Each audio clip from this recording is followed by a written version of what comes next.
what you'll find in the domain of spirituality is that you'll get a lot of people going on various different spiritual events, and they'll go along, and whether it's, I won't call out modalities, but there's certain modalities out there that can give you a kind of either a intense kind of, experience, and you come away and there's no aftercare, there's no integration.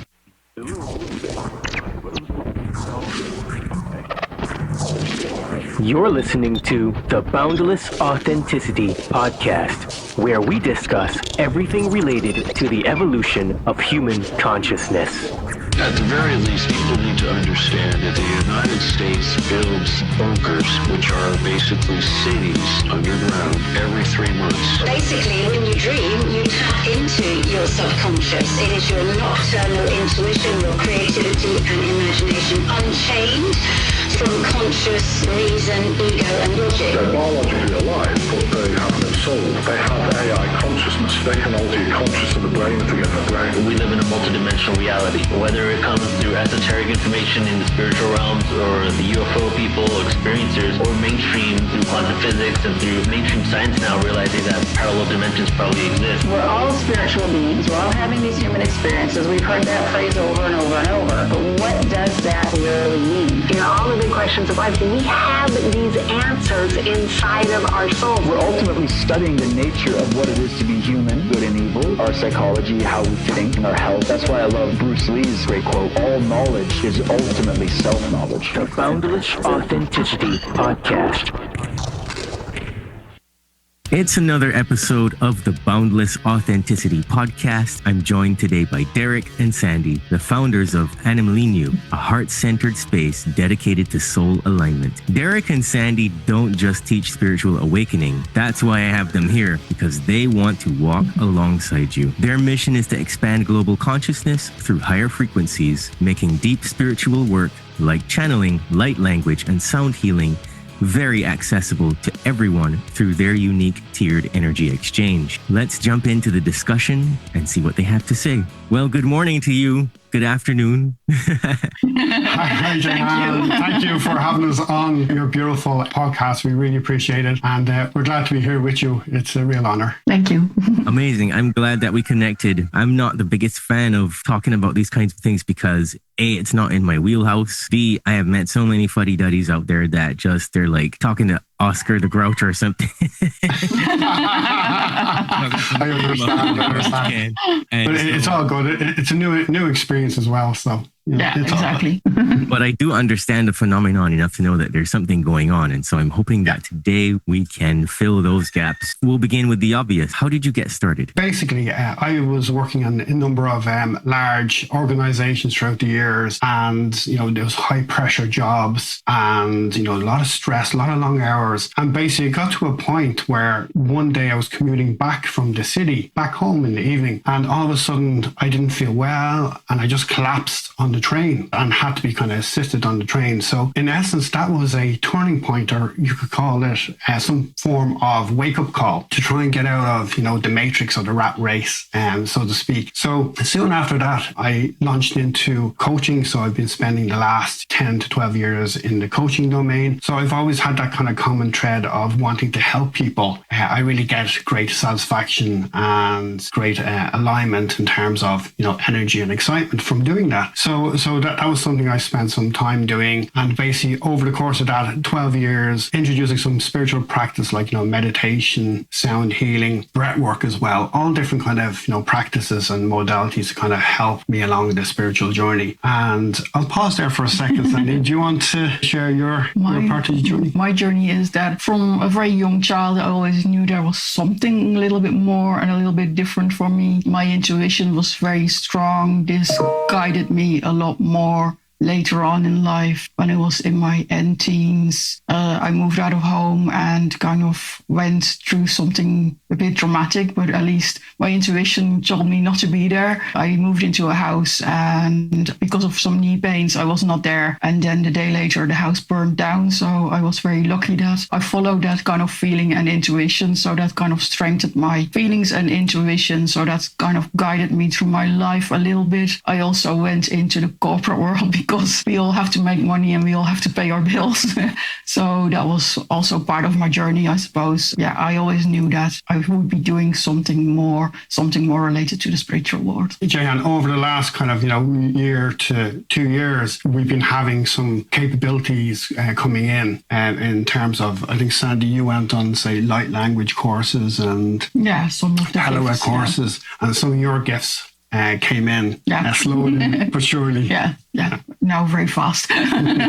After that, we decided to kind of set up Anamlíniú. And what we want to do, as you said in your intro, is to really kind of not be a guru stance, because, sometimes there is that out there in the domain of spirituality. It's more working alongside. So what we tend to do is kind of, help people develop their own inner intuition and knowing, and helping them develop that and follow that as a compass. So that's one of the core kind of values, that, we don't act as gurus. We don't know everything. In fact, our journey is still unfolding, like a lot of people. So we're not kind of there. We're not in nirvana. We're not enlightened. We don't have a big halo over our head, nothing like that. So that's really kind of ethos as part of Anamlíniú, is to not have that guru stance.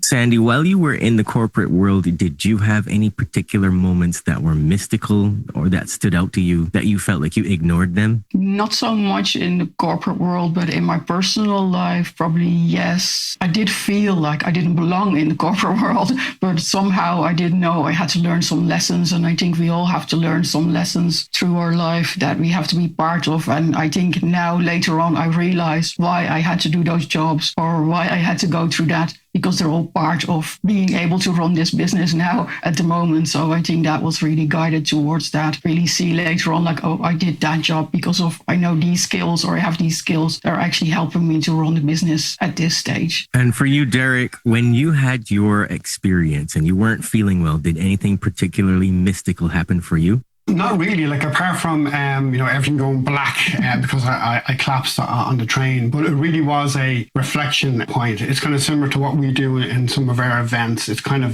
giving people the space and the time to actually reflect on how aligned is what I'm doing at the moment, versus my excitement, my joy in terms of soul alignment. So it really gave me that opportunity to reflect deeply on that. So in terms of the spiritual elements, it only happened not at that particular moment in time on the train, but maybe a day or two afterwards. And in fact, that triggered me going to Thailand and jumping in the deep end for a Vipassana 10-day silent meditation. So it actually kind of broke the cycle, if you like, of the matrix, and unplugged those cables very promptly and very quickly, and gave me that space and time to kind of develop along the spiritual path. So it definitely was a very strong spiritual trigger. So tell me the meaning of Anamlíniú. Great question. So basically, because we're based in Ireland, Dublin, Ireland, what we've done is we wanted something that really resonates, that takes the energy of this beautiful island and still kind of, tips the hat of Irish culture. So what better way than kind of taking two words,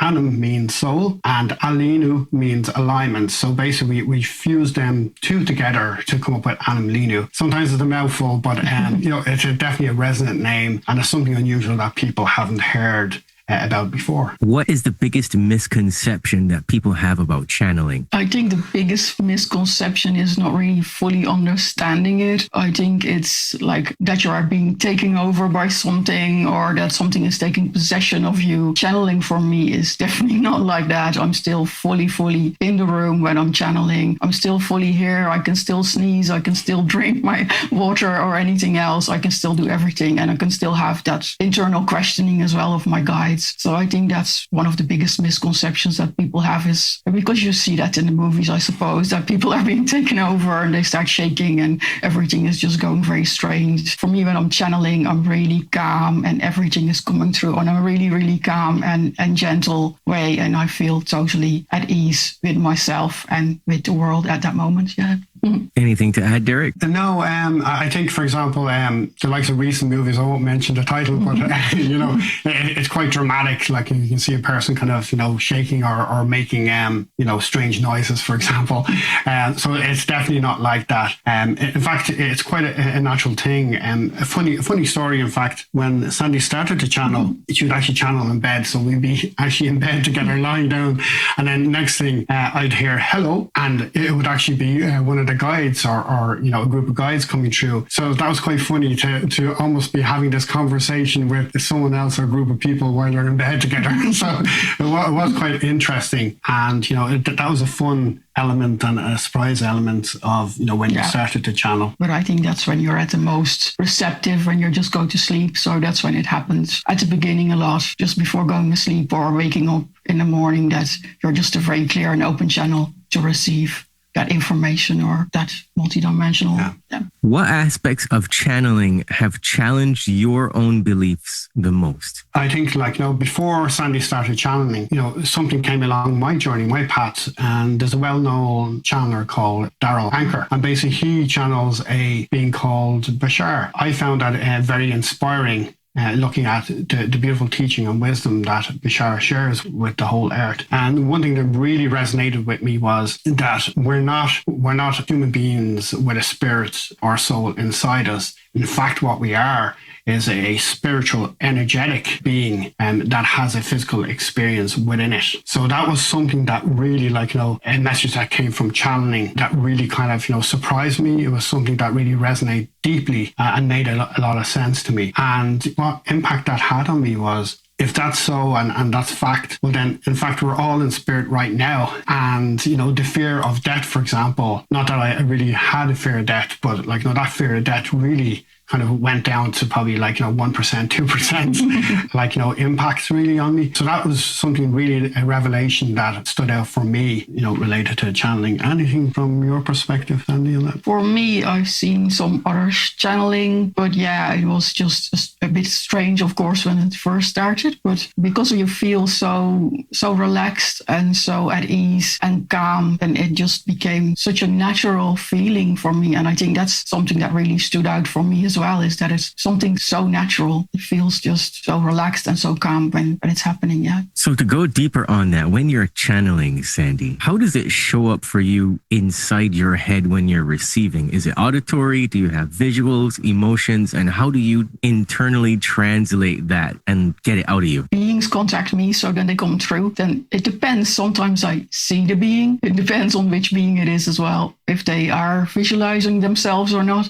Mostly I just hear the voices, and the voices come straight through to me then. So that is a little bit of an inner dialogue as well, if I want to ask some questions. But mostly it is communicating with Derek then. Most of the beings, for myself it happens as well, but then it's just internal. But I don't really see huge big flashes of images or anything. I just can feel it. I'm more of a person that can feel things in general. Yeah. So it's a feeling. I can feel myself really getting really relaxed. I can feel myself being a kind of an open channel to receiving something more. Yeah, what's really interesting, in fact, is after I got used of, that scenario, I'm beginning to detect and almost call telepathically, which is interesting. One of the beings that Sandy channels is my particular guide. And over the course of, a year and a half, I was able to almost kind of, invite that being along without saying anything to Sandy, because I like to experiment. I like proof, kind of let's experiment with this kind of new capability. And, to be honest, it was a little bit of a test.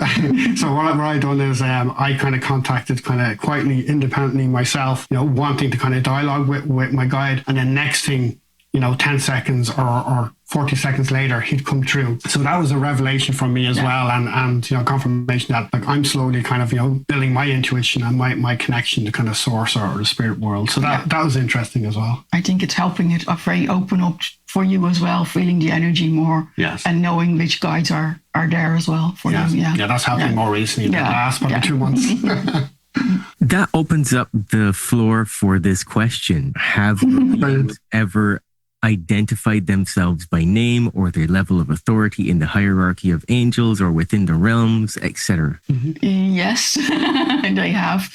Definitely at the beginning, when I started channeling, there was a lot of different beings coming through, which would kind of identify themselves with their names, because I think it was something that I had to get used to. And I think as humans, we're used to names. They always said this is my name, but for you as a human, because to make it understandable for you. So lately it is less and less of names when I channel for groups. It's just really the feelings and the beings are coming through, but they don't really need to identify themselves as much anymore. anymore. They just give the guidance. That's true. And what was funny is it's typical kind of human, as Sandy says, like when you start to experience this, you want to know who is it and what are they? And, you know, there's a little bit of kind of question going on, to be honest, and you're curious about that. And then sometimes they would laugh because, you know, they do have a sense of humor as well, which is interesting, but they will laugh at us and say, oh, typical human, you want to have a label or a name, you know, but we don't have names, as Sandy kind of, you know, explained there. So I think it's a natural thing to want to know, like, you know, these questions about beings when they first come true. Yeah,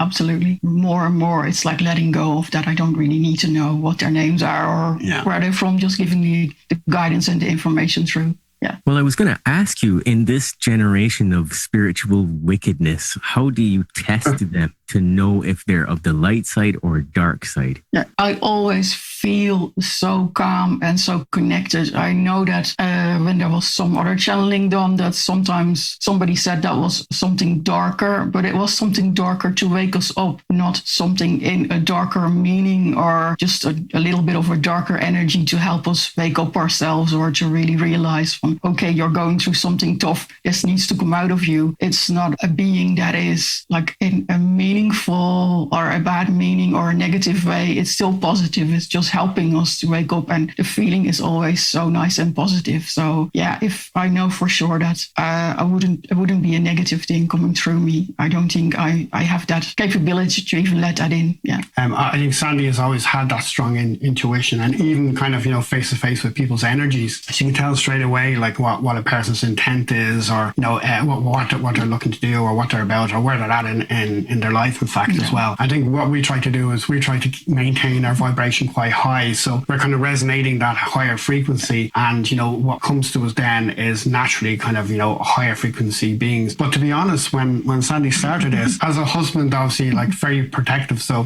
I was kind of hyper aware of, well, what kind of advice are they giving us? Is this in any way kind of manipulation or anything like that? Does it feel kind of darker energy, or do they have an agenda? They were kind of natural things, I suppose, as a husband, you know, that protective kind of, you know, nature came in. I also have strong intuition, but I didn't feel any kind of, you know, any of that at all. And I think the proof is in the pudding. It's really like, you know, going on these events that we hold, and really it's kind of imperial. And what I mean by that is a person will get some guidance, they'll implement it and come back to us, and, you know, either in a testimonial or just come back to us an email or whatever the case may be, and say, oh my God, that has helped us kind of, you know, to navigate the current energies or, you know, the current challenges that they're going through. So, I mean, as humans, we don't claim to have 1,000%, you know, knowing of all the details of what's going on here, but all we know is that, you know, the information helps people and it's valuable, and, you know, for us, that's probably the acid test.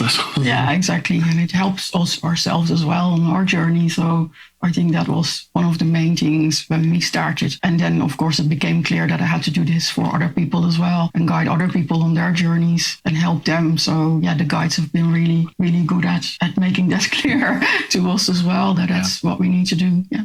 Let's talk about your concept of integration over illusion. What you'll find in the domain of spirituality is that you'll get a lot of people going on various different spiritual events, and they'll go along, and whether it's, you know, I won't call out modalities, but there's certain modalities out there that can give you a kind of either a intense kind of, you know, experience, and you come away and there's no aftercare, there's no integration, and there's no kind of space or placeholder after that to either, you know, help people kind of integrate that into their day-to-day and fully embody the learnings, the energy, the teachings that they get. So we try to help people, like, you know, not be I know this is a horrible phrase, so, but not be a spiritual tourist, but really kind of, you know, sustain the information, sustain the changes, and really embody those changes on a day-to-day basis, which is really, really tough.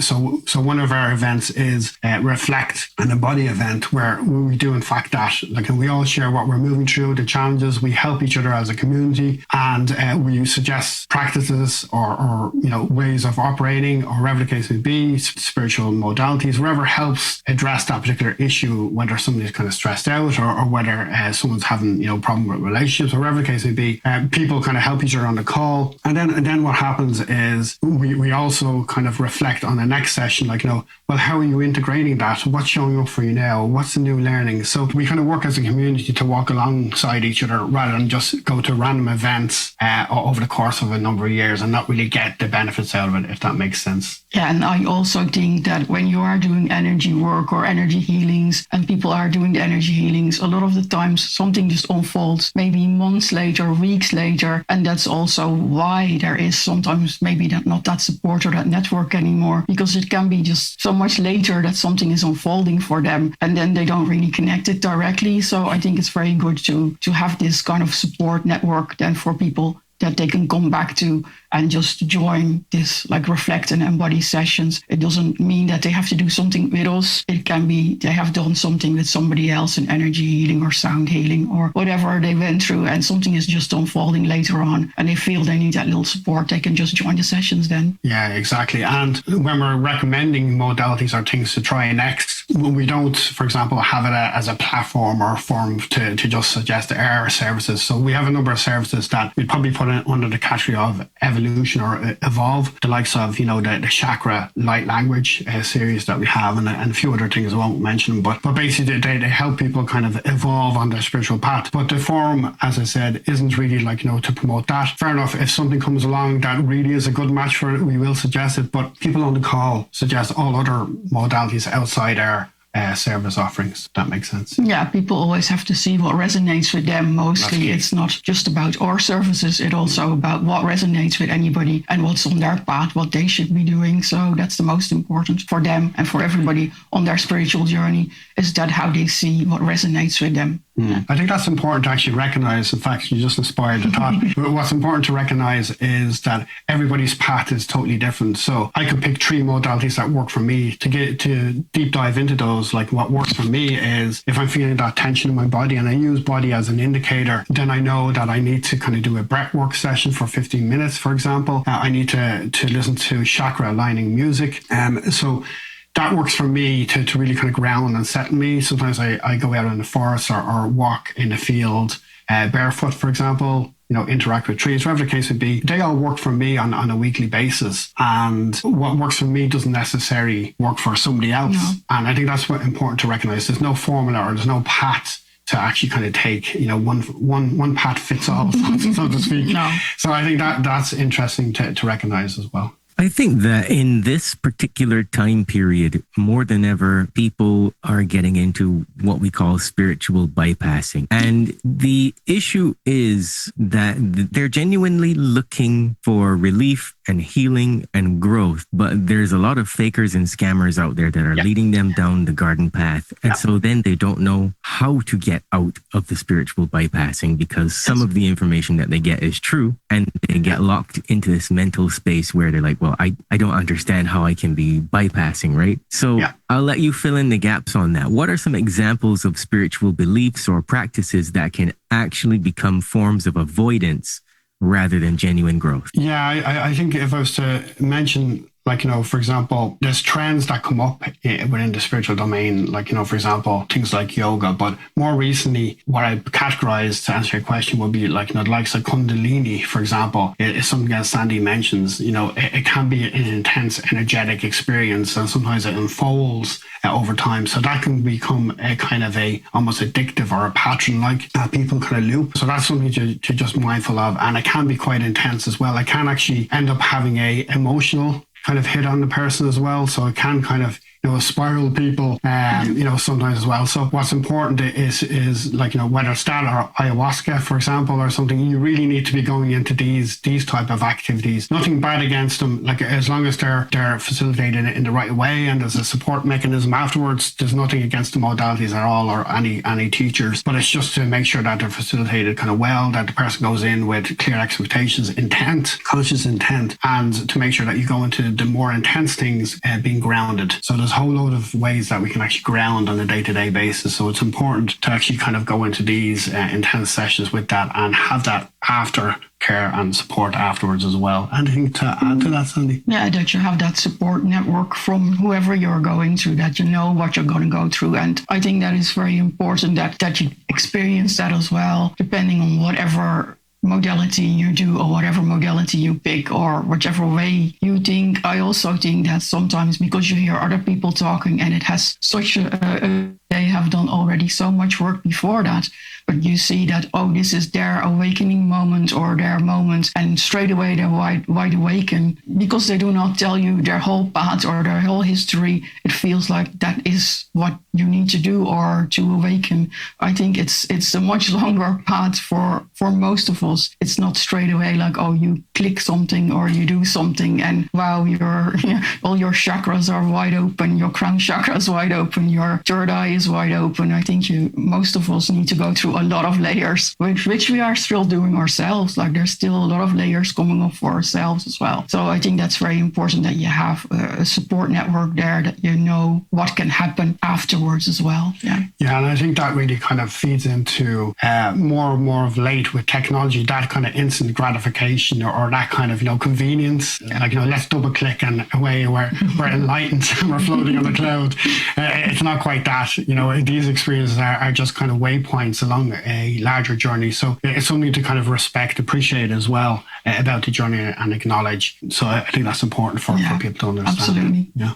I think it's very important. It's not just everything is so instant in this day and age. But I don't think this path is an instant something that can happen to you that quickly. I would have to agree that all of life is a spiritual refinement period. Yeah, big time. And really, if you're to kind of go deep, and I like where you're going as well. So if you're to go deep, really what we're here for, people, a lot of people kind of ask the guides, what is my purpose? Like, why am I here? There is a kind of common overarching purpose that we're hearing. It's really to fully embody as much of your spiritual essence and your soul essence while you're in the spiritual experience as possible. So that's the overarching. Now, people might have other elements of a mission, like helping people, educating people, helping children grow from a spiritual and not be conditioned, for example. So people have under that umbrella it's just expressions of the gifts that unpack and unload along that journey as well. But in essence, at the core of it, that is essentially why we're here. It's basically our soul has sent us on this mission. We have a soul contract. We're going to go down and face the challenges that the soul signed us up for, and we signed up for as well. And I think we have to acknowledge that as well. There's empowerment in acknowledging that, because we come across a lot of people that repeats patterns because they're in victimhood, for example, as well. So, oh my God, I'm going through this life is so hard. It's an actual bleep show, for example. So I think it's important to kind of acknowledge that the soul acknowledges that we're strong enough to go through these challenges. And there's a lot of talk these days about the pains of the spiritual journey, but people kind of bypass, if you like, or ignore what is the benefits of it. So basically it allows us to kind of develop more essence, as I said before, of soul and embody that on a day-to-day basis.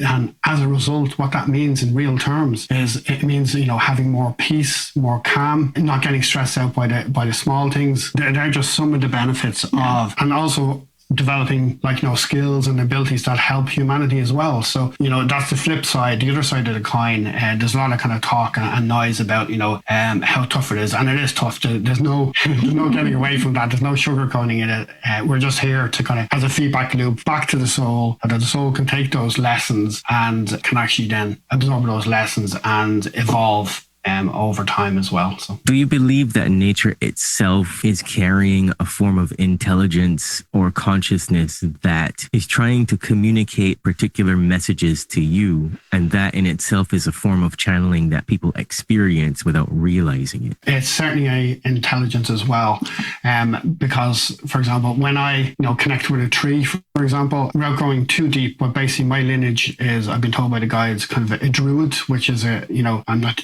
too sure whether you're familiar or your listeners, but basically a druid would be somebody that traditionally would have a strong connection with nature. And when I connect to trees, I can physically feel the energy flowing back and forth between myself and the trees. So there is that nurturing, that caring, intelligent system, if you like. And it's scientifically been proven that, we actually do exchange electrons with the ground and ourselves like when we do actually kind of put our feet on the grass, for example, and walk around. Typically it takes around 15 minutes to get the most out of that interaction. But definitely, like, trees have that intelligence, plants have that intelligence.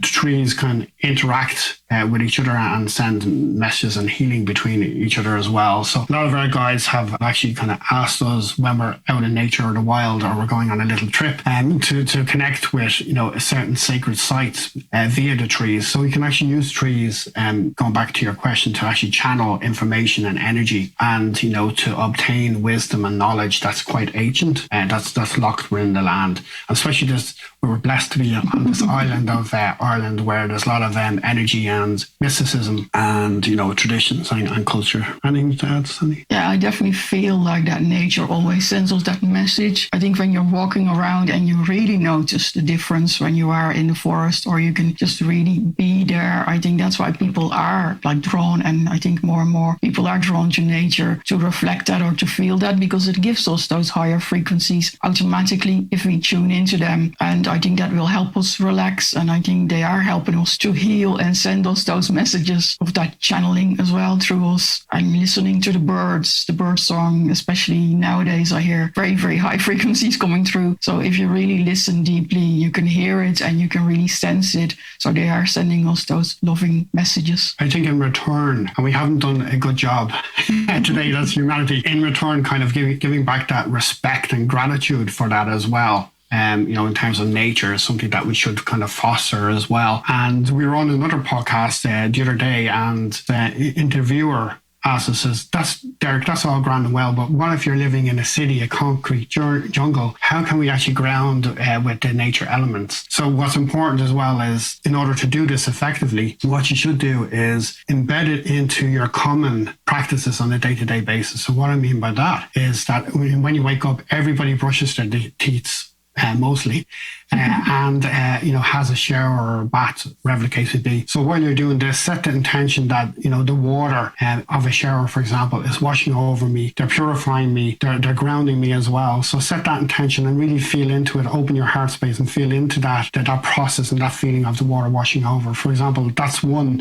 example. What I've used as well, as I mentioned, I had kind of high profile, kind of stressful jobs. So before a big workshop, for example, and I was feeling that kind of nervous, kind of excitement energy, what I tend to do is run into the bathroom, open the tap, put my hand underneath the tap for a few seconds, the cold tap, and it will really kind of bring me back from my head and the thoughts and that energy into my body again, and ground me as well. So there's a multitude of things. There's probably more things, Sandy, that I didn't mention that we can do, that's kind of convenient, that would sit into our Yeah, routines. I think breathing, what you mentioned before, is very important. And I think that is very easy for people to do. Just when you are feeling a little stressed or you're in your job, you can just go to the toilet, take a little moment and do like a box breathing, like breathe in for 4, hold it for 4, breathe out 4, and then do another count to 4, hold it again. And that cycle, that really kind of helps you also to bring yourself back into your body. So really like getting that out of your head and back into the body is so important, because that's when we can start off relaxing again and coming back to the normality. Yeah, so there's really no excuses for people to try out these things and see whether any kind of resonate. And, the beauty about it is that a lot of these things that we're talking about now is, they're free. They're free to do, really. Like, they're very low cost, so there's no really excuse. You can try them out and see whether they work for people. Yeah. Well, you mentioned purpose earlier. So if someone is watching this and they feel disconnected from their purpose, they feel like they're overwhelmed by life, maybe they are skeptical of spirituality altogether, what would be the very first step that you would suggest that requires no belief system whatsoever? I would definitely recommend something like,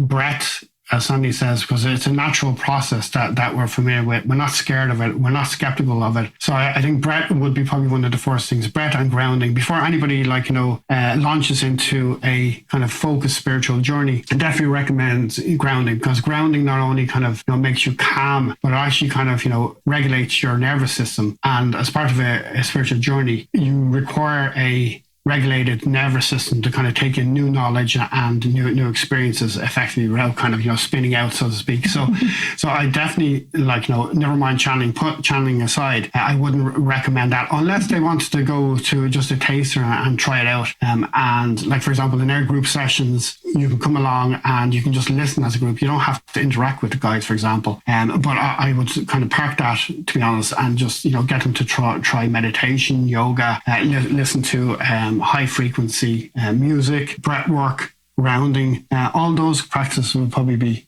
recommended for somebody that's not too familiar with spirituality. Yeah, I think definitely listening to frequency music is getting on board a lot more as well. A lot more people are going to sound healings, for example, without that feeling of spirituality or that connection to it. I don't think it's really necessary to have that connection to it. As long as you feel that something is helping you or calming your nervous system, I think for a sound healing, it is definitely a lot about calming the nervous system and getting yourself out of your head. I think that's the most important thing, that they do things that will help them get out of their head. It's not necessary to be anywhere connected to spirituality in any way. Yeah, and I think it's important as well is all these different modalities are what some channels say are permission slips, so to speak. So they're just kind of, something that will work within the frame of the person's belief system that they resonate with currently and feel safe. And basically permission slips can evolve over time when you get to a certain level of practice. And that's okay. That's part of the natural journey, and you'll be drawn to another permission slip or another practice, another modality. So it's important to kind of reflect on your beliefs as well, because your beliefs are really at the core of whether you kind of stagnate, whether you grow.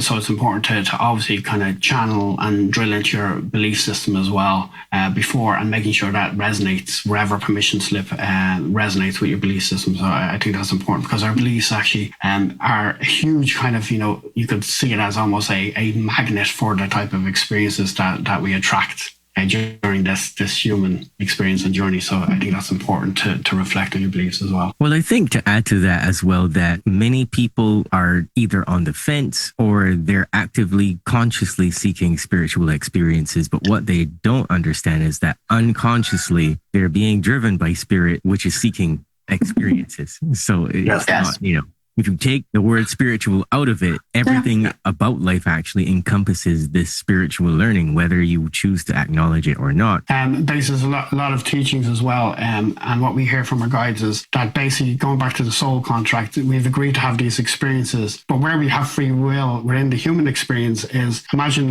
we go down, imagine Indiana Jones almost, imagine that movie where you're going down a tunnel. And, there's challenges and things, whether there's a ball coming towards you or whether there's spikes coming out of the wall. They're the challenges that we've agreed at the soul contract level. But where our free will comes from is actually how we choose to give meaning to those experiences and how we choose to react and respond. And whether we respond to a negative, say, oh my God, this is another day where everything goes wrong. For example, that's my negative belief, nothing can go right for me. So if you respond to circumstances and situations like that, you're going to attract more of them into your experience as well. So I believe there's a path that we have to go through and experience the experiences, but how we choose to respond to those experiences is really key. We give that meaning to life and experience and what happens next. Yeah, and I feel also is that, are you learning the lessons that those experiences are giving you, or are you just going down in that loop or that cycle and keep on going through that before you actually have that awareness that you are actually can break that cycle and go through that. So yeah, it's hard for people to deal with the responsibility that comes after that deep internal change work that you do. Yeah. What does spiritual maturity look like to you? For me, it's having awareness and building in that mechanic or that muscle of not responding historically the same way you responded before. Giving enough space and trusting your body. It's very difficult to do this practice, but basically when you're triggered by somebody, the trick is to actually kind of build in the muscle of actually giving yourself space enough to pause and feel what your body is saying to you. So if you're triggered and you feel it in tension, for example, in your body, it's just building in that kind of gap where you can choose for a second or two to respond the way you've always responded before, or respond in a way that you prefer to respond, and brings you forward and brings that relationship forward as well. So I think that's a sign of, spiritual maturity, so to speak. The other thing of maturity would be to take the experience of what happens, and, as Sandy says, make sure that you extract the lessons and apply them. And, it goes back to what we were saying earlier, to just really embody and integrate those learnings on a day-to-day basis. I think that's really important. And if you, as part of that, that's tricky as well, as part of that, building up your support mechanism of people that you resonate with, because we hear a lot of people saying on the calls, oh my God, I don't resonate with my loved ones anymore because I'm on the spiritual journey and I'm at a certain point and I can't really relate too much to people. So we went through that as part of our spiritual experience. And something I had to work on personally is the energy of judgment. So for example, if I was to see a loved one or a friend or whoever, going through and repeating that same pattern, that historically would have triggered me. And, I would have got frustrated with them, or even, frustrated offline from a interaction or conversation, and say, oh my God, how many times have I kind of tried to help them unlock that pattern historically, years ago, but they're still kind of, doing that. They're still repeating that pattern. So for me, it was building up another muscle of actually kind of pausing and realizing that I'm about to go into the energy of judgment, and letting that go, and just acknowledge and appreciate that that's part of their path, that, as a human being, that's part of their path to navigate, and acknowledge that, bless it, but intervene and help where you can, but let it go. It's their actual choice. You can't help somebody until they gain their awareness, and they also grow the commitment to actually change and do something differently. So I think that's key as well. So yeah, I think you can help them by planting some seeds, but you cannot make them grow them. For a little example, so they have to do that themselves. They have to nurture it. They have to grow their awareness to it. So you can bring them to that little bit of awareness, but if they are not willing to see it yet, then you cannot do anything about it, but plant the seeds, and then maybe in the future time, it will help them grow and will see those patterns themselves. Yes, because triggering that judgment energy only kind of impacts your own kind of emotional field as well. So that's something to just avoid as well, if possible. Easier said than done. As I said, it takes a lot of muscle training. Yeah. Not always easy to see our loved ones or people that you care about going through the same thing over and over again. So yes, but planting the seeds and then taking the step back and letting them do the hard work, or letting them go through it. I think that's one thing that's very important. Yeah. Without judgment, or yeah. insisting that they make the change, or they do what you suggest, or whatever the case would be. It's just not having that insistence that then generates your frustration. Exactly. They will do it when they're ready. If humanity is genuinely going through a collective consciousness shift, what evidence do you guys personally see in everyday life that convinces you that this is happening? For me, it's really that we are going through a lot of chaos, and I think it's helping us to wake us up, to show us that this is not the way to be. The world is really shaking at its core. So for me, that is something that is really showing us that we are going through something, and people are starting to slowly wake up that there is a lot of illusions that we are made to believe or taught in a different way or a certain way, always to look outside for answers, and definitely not go as much inside as we should. We know that for myself, a lot of the answers come from the inside and not of the outside. So we are really being shown that now. There's so many events and things that have happened in the last couple of years without mentioning them to wake us up to see what is actually happening in the world. So I think that's one of the things. Exactly. And I think even the practice, what I've done is I've dialed down my consumption, if you like, of news to probably 90% of what I used to consume, because I still need to know what's going on in the world from a high level perspective, but dialing that 90% has helped my kind of mental health, for example. So and I think another indicator to answer your question is people are distrusting news and media outlets as well. So you're seeing people get frustration by whether it's kind of big pharma, whether it's finance, whether it's governmental systems. So you can really there's a palpable change that you can kind of see on the news, people demonstrating, for example, I know in Ireland we have a lot of those as well recently as well. So there is an appetite and a drive and that spiritual change to get rid of the old. And it doesn't mean that the world is going to end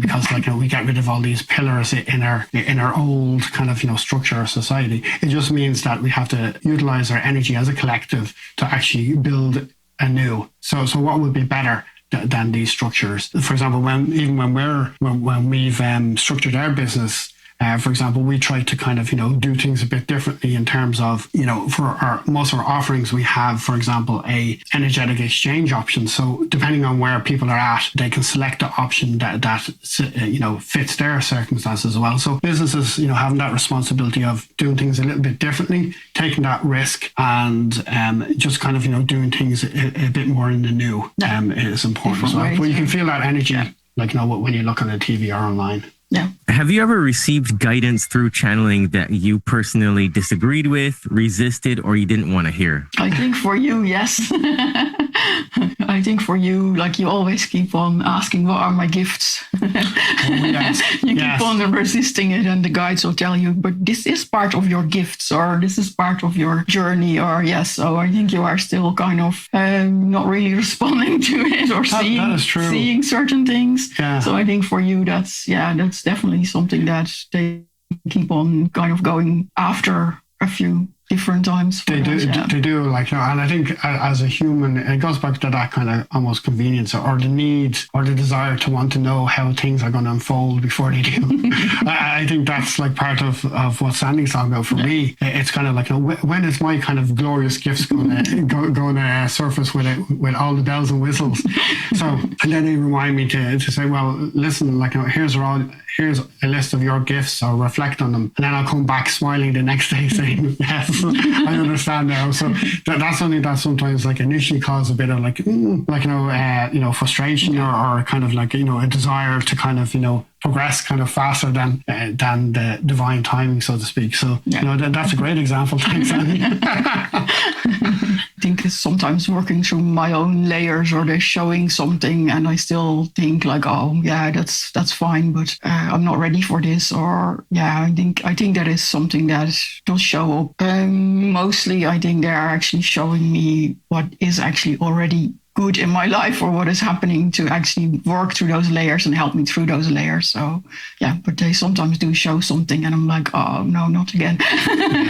Because even something like this where you can probably appreciate for somebody starting to channel a couple of years ago, the guide saying, oh, you're going to take this gift and you'll be on a podcast in a while, and Sandy goes, oh, it's okay kind of doing it between me and Derek, but exactly. we're kind of using this gift, it's scary actually, it's vulnerable. Yeah, exactly. In a podcast or for people as well doing it, it's beginning you're it's okay doing it for myself, but then doing it for other people as well, really stepping out in the world or doing those things. I think a lot of people are the ones that are waking up and having to do these things, or being shown this is actually your path, or that's what you're going to be doing, is very scary. And it's oh, I don't know if I can do this. And then later on you see yourself, oh yes, I am actually doing it now. So but there are definitely resistance in those things, or you see it or you hear it and you think, no, I'm not going to do that. Have you ever had any profound messages that you've received through channeling that completely changed how you actually view humanity's future? I think you've had some kind of visions or messages early on about kind of, about events, for example, that might potentially unfold in certain timelines. What we always get through from the guides is that you can change your timeline. And yes, sometimes there is some disruptive messages or things that I did see that could depend on how the timeline goes and what humanity chooses. That sometimes things are not looking so good and sometimes things are looking absolutely wonderful. So yes, those are things that, they have been showing me those parts of how we can change and what will happen if we do not do certain things in certain timelines. Yeah. I think something that was profound early on as well is that Sandy doesn't often do this, but basically one or two friends or loved ones has passed away, and Sandy would get a message for example, one of our friends passed away while we were in Bali on holiday and we couldn't be there, and basically that was quite kind of frustrating and kind of, emotionally kind of, impactful, as you can imagine, for us. And basically the next day, Sandy was in a workshop, and, maybe you can tell the rest of the story, what happened during the workshop. Well, it was an energy healing that I received. And during this energy healing, this person that passed away came forward and gave me just one big hug. And that was just saying, like, everything is okay. I know you couldn't be here, but that is just energetically was saying goodbye to me. So that was a really, really profound moment for me. Also, a very beautiful moment, of course. And it really shows you again, like, there is something more. There is something more that we're going through, because otherwise this wouldn't be possible. So we are just energy, and we can energetically come forward or do these things. Connect. All right. Well, at this time, if you feel like there's anything that wants to come through, you can do that.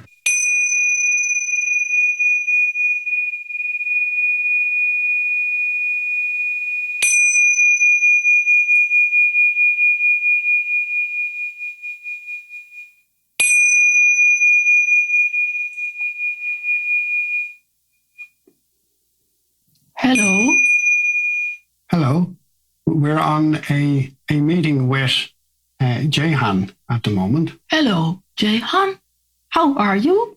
I'm good. Do you have any questions for me? Can you give the listeners of this podcast some hope for the future? Of course, if you all open up to the beautiful higher frequencies that are available to you, you will become the higher frequency yourself. Of course, this will take hard work on your side, but we are so convinced that most of you can do this and have chosen to do this work.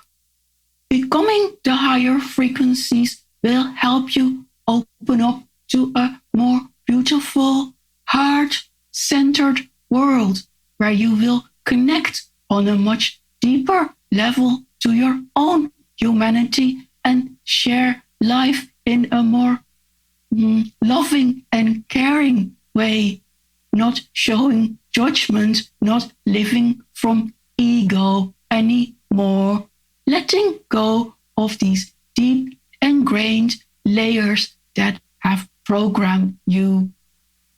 Unfortunately, this is what has happened on Earth. Now you are bringing yourself back to the more beautiful and loving persons that you truly are, connecting to the inside of yourself instead of what you have been taught to do outside yourself.